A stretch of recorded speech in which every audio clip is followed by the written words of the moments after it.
बिस्मिल्लाहिर्रहमानिर्रहीम इन्न दीन इंदल्लाहिल इस्लाम। नाज़रीन कराम अस्सलाम अलैकुम। मेरी पिछली गुफ्तगू तक़लीद के बारे में थी। हमने तक़लीद की तारीफ़ बताई कि तक़लीद किसे कहते हैं, क्यों ज़रूरी है तक़लीद करना, तक़लीद किसकी करनी चाहिए। तो मैंने बताया था तक़लीद के माना है पैरवी करना, और अगर ख़ुद इंसान इज्तिहाद कर रहा है, इतनी सलाहियत रख लेता है कि वो कुरान और हदीस से मसले को, अहकाम को निकाल ले, तो ज़रूरी नहीं है कि वो किसी की तक़लीद करे। लेकिन ज़्यादातर इंसान इतना इल्म नहीं रखते हैं, इसलिए उनके ऊपर लाजिम है कि वो मुज्तहिद जामे शराइत की तलाश करें और उनके फतवों पे अमल करें।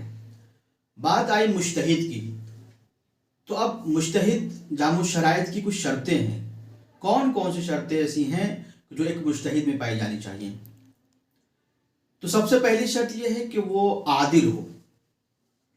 आदिल हो क्या मतलब, यानी वो मुत्तकी हो, परहेजगार हो और वाजिबात को अंजाम देता हो, गुनाह से परहेज करता हो, गुनाह कबीरा से परहेज करता हो और गुनाह सगीरा से की तकरार से इज्तिनाब करता हो, बचता हो। इसीलिए एक मुज्तहिद का आदिल होना ज़रूरी है। अगर मुज्तहिद आदिल ना हुआ, अगर ख़ुद वो गुनाहगार है, ख़ुद गुनाह कर रहा है, तो फिर वो कुरान और हदीस से क्या नतीजे निकालेगा, और उसके मानने वाले जब वो ख़ुद गुनाहगार है तो वो कैसे फिर राह रास्त पे आ सकते हैं। इसलिए मुज्तहिद की सबसे पहली शर्त क्या है कि वो आदिल हो। दूसरी शर्त, वो शिया इस्ना अशरी हो, यानी 12 इमामों के मानने वाला हो। अगर 12 इमामों का मानने वाला कोई नहीं है और मुज्तहिद है, तो फिर हमारे ऊपर लाजिम नहीं है कि उसकी हम तक़लीद करें। इसीलिए शिया 12 इमामों का मानने वाला होना ज़रूरी है। वो 12 इमामों को मानने वाला है इसलिए कि वो 12 इमामों को जब मानेगा तो अहले बैत ने जो रास्ता बताया है उस रास्ते पे चल के कुरान और हदीस से जो है वो मसलों को अक्स करेगा, निकालेगा और हम तक पहुँचाएगा। लिहाजा शिया इस्ना अशरी होना भी ज़रूरी है। और तीसरी शर्त जो है वो ये है कि ज़िंदा हो, यानी एक इंसान जो है अभी नया नया बालिग हुआ है, उसके ऊपर लाजिम यह है कि वो ज़िंदा मुज्तहिद की तक़लीद करे। वो गुज़िश्ता मुज्तहिद जो इस दुनिया से रुखसत हो चुके हैं, इंतकाल हो चुका है, मर चुके हैं, उनकी तक़लीद नहीं कर सकता। लेकिन एक इंसान है जो तक़लीद कर रहा है, लेकिन उसकी तक़लीद के दरमियान ही उसके मुज्तहिद का इंतकाल हो गया, तो वो जिंदा मुज्तहिद की इजाज़त से अपने जो उस पहले जिसकी तक़लीद करता था, वो जिस मुज्तहिद की, मुर्दा मुज्तहिद की, उसकी तक़लीद पे बाकी रह सकता है। लेकिन अगर कोई जदीद मसला पेश आ गया, नया मसला पेश आ गया, जंग और सुलह का मसला पेश आ गया, तो फिर उसको जो है वो जिंदा मुज्तहिद की उसमें तक़लीद करना पड़ेगी। लिहाजा जिंदा होना भी ज़रूरी है। और चौथी शर्त यह है कि वो आलम हो, दुनिया तलब ना हो। आलम हो का क्या मतलब है?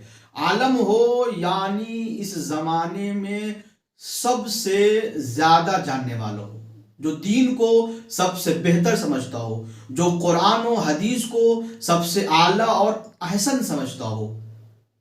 इसीलिए जब हम तक़लीद किसी की करें तो पहले उसके बारे में तहकीक कर लें, गौर व खोज कर लें कि ये इस ज़माने का सबसे बड़ा आलम है, सबसे ज़्यादा जानने वाला है, तब फिर हम जो है उसकी तक़लीद करें। लिहाजा आलम होना एक शर्त है मुज्तहिद की। और उसके बाद से क्या अगली शर्त जो है वो ये है कि मर्द हो, यानी हम जिसकी तक़लीद करें उसका मर्द होना ज़रूरी है।